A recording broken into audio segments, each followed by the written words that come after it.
আগামী নির্বাচনে আওয়ামী লীগ কি সত্যিই অংশ নিতে পারবে?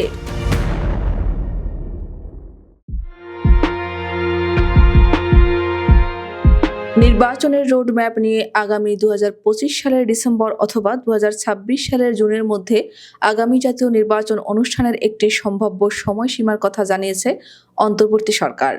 এরপরই প্রশ্ন উঠেছে, বাংলাদেশে গণ অভ্যুত্থানের মুখে ক্ষমতাচ্যুত রাজনৈতিক দল আওয়ামী লীগ সেই নির্বাচনে অংশ নিতে পারবে কিনা। আগামী নির্বাচনে আওয়ামী লীগের নির্বাচনে অংশ নিতে বাধা আছে কি নেই, সম্প্রতি এ নিয়ে নির্বাচন ব্যবস্থা সংস্কার কমিশনের প্রধান বদিউল আলম মজুমদারের বক্তব্য ঘিরে নতুন করে আলোচনা তৈরি হয়েছে।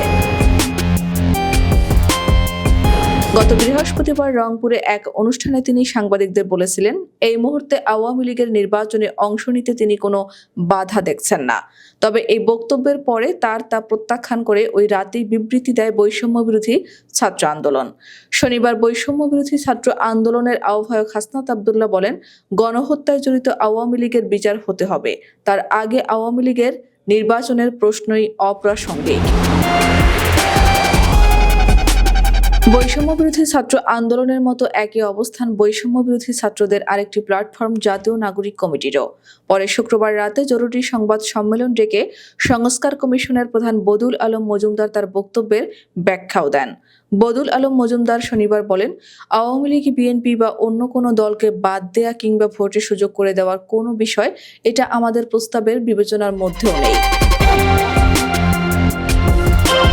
নির্বাচন সংস্কার কমিশন মনে করছে, বর্তমানে নির্বাচন কমিশনের যে আইন রয়েছে তাতে আওয়ামী লীগকে নিষিদ্ধ করা না হলে কিংবা বিচারিক প্রক্রিয়ায় দলটি দোষী সাব্যস্ত না হলে তাদের ভোটে অংশগ্রহণের একটি সুযোগ রয়েছে।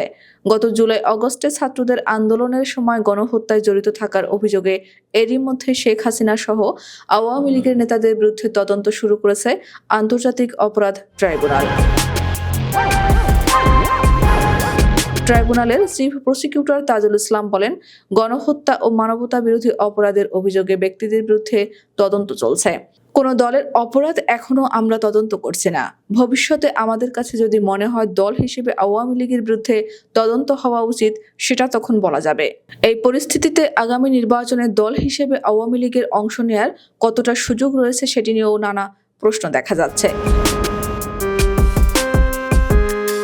গত বৃহস্পতিবার রাতে বৈষম্য বিরোধী ছাত্র আন্দোলনের বিজ্ঞপ্তিতে বলা হয়, বৈষম্য বিরোধী ছাত্র আন্দোলন যে কোনো রাজনৈতিক কর্মকাণ্ডে আওয়ামী লীগের অংশগ্রহণের বিপক্ষে অবস্থান করে। নির্বাচন সহ যে কোনো রাজনৈতিক কর্মকাণ্ডে আওয়ামী লীগ অংশগ্রহণ করলে জুলাই গণ অভ্যুত্থানের শহীদদের রক্তের অবমূল্যায়ন হবে। বৈষম্য বিরোধী ছাত্রদের আরেকটি প্ল্যাটফর্ম জাতীয় নাগরিক কমিটিও এই মুহূর্তে আওয়ামী লীগের নেতাকর্মীদের বিচার ও দল হিসেবে সংগঠনের বিচার নিয়ে বিভিন্ন সভা সমাবেশে বক্তব্য দিয়ে জনমত তৈরি করছে। এই সংগঠনটি মনে করে, এই মুহূর্তে যদি দল হিসেবে আওয়ামী লীগের বিচার না হয় তাহলে ভবিষ্যতে গণতান্ত্রিক প্রক্রিয়া বাধাগ্রস্ত হতে পারে।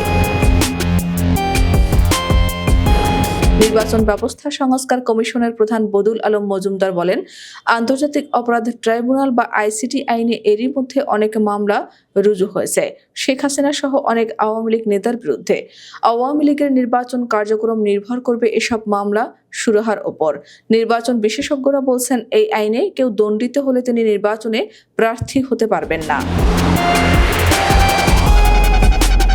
বাংলাদেশের সংসদ নির্বাচনের আইন গণপ্রতিনিধিত্ব আদেশ বা আরোপীয়তে বলা আছে, কেউ আন্তর্জাতিক অপরাধ ট্রাইব্যুনালে কোনো অপরাধে দোষী সাব্যস্ত হলে তিনি সংসদ নির্বাচনে প্রার্থী হতে পারবেন না। এদিকে আন্তর্জাতিক অপরাধ ট্রাইব্যুনালের চিফ প্রসিকিউটরের কার্যালয়ে গত 3.5 মাসে প্রায় 250 অভিযোগ জমা পড়েছে।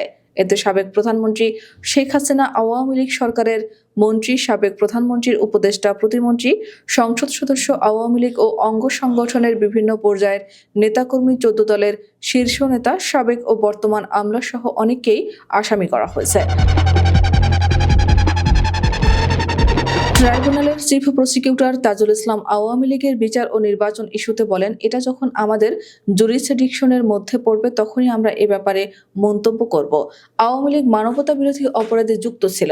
অভ্যুত্থানের মুখে তাদের পালিয়ে যেতে হয়েছিল। সেই বাস্তবতায় বাংলাদেশের রাজনীতিবিদ বা সাধারণ মানুষ নির্ধারণ করবে আওয়ামী লীগ নির্বাচনে অংশ নিবে কিনা। সেই বাস্তবতায় বাংলাদেশের রাজনীতিবিদ বা সাধারণ মানুষ নির্ধারণ করবে আওয়ামী লীগ নির্বাচনে অংশ নিবে কি নিবে না।